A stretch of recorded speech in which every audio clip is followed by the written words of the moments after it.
భారత ఎన్నికల కమిషన్ ఇచ్చిన ప్రకారం ఎలక్షన్లో ప్రసారం కోసం అభ్యర్థి పెట్టాల్సిన ఖర్చు కన్నా భారీ మొత్తంలో ప్రముఖ దినపత్రికలలో ప్రకటనలు అధిక మొత్తంలో ఇచ్చిన తిరుపతి బీజేపీ ఎంపీ అభ్యర్థి వరప్రసాద్పై తాము చేసిన ఆరోపణలను విచారణ చేసి ఎన్నికల పోటీ నుండి వెంటనే తొలగించాలని కాంగ్రెస్ పార్టీ నగర అధ్యక్షుడు యార్లపల్లి గోపి తెలిపారు.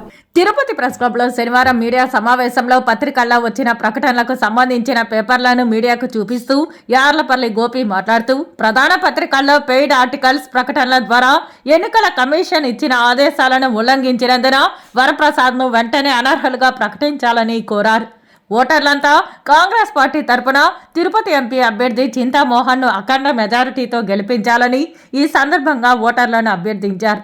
ఈ విలేకరుల సమావేశంలో కాంగ్రెస్ నాయకులు భానుప్రకాష్, నరేష్, వెంకటేష్ గౌడ్, షేక్ జావేద్, భాస్కర్ తదితరులు పాల్గొన్నారు. జ్యోతి పెయిడ్ న్యూస్ ఇవ్వడం జరిగింది. ఈ ఒక్కొక్క యాడ్ ఖరీదు 20 లక్షలు. ఈ 3 పెయిడ్ న్యూస్ ఖరీదు 60 లక్షలు. ఈరోజు దీన్ని ఎన్నికల ఆఫీసర్ కలెక్టర్ దృష్టి కూడా తీసుకురావడం జరిగింది. బీజేపీ అధికారులు వచ్చిన తర్వాత భారత రాజ్యాంగం పైన కానీ భారతదేశ ప్రజాస్వామ్య వ్యవస్థ పైన కానీ బీజేపీ నాయకులకు కానీ ప్రధానమంత్రికి కానీ ఏ రోజు విశ్వాసం లేదు.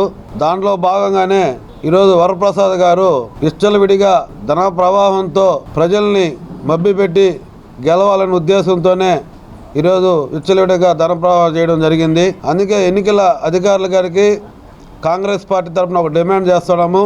అతను దాదాపు ఇప్పటికే 60 లక్షలు పెయిడ్ న్యూస్ ద్వారా చెల్లించడం జరిగింది. అతన్ని వెంటనే ఎన్ని పరిశీలించి అతన్ని అనర్హుడుగా ప్రకటించాలనేసి కాంగ్రెస్ పార్టీ మేము డిమాండ్ చేస్తున్నాం.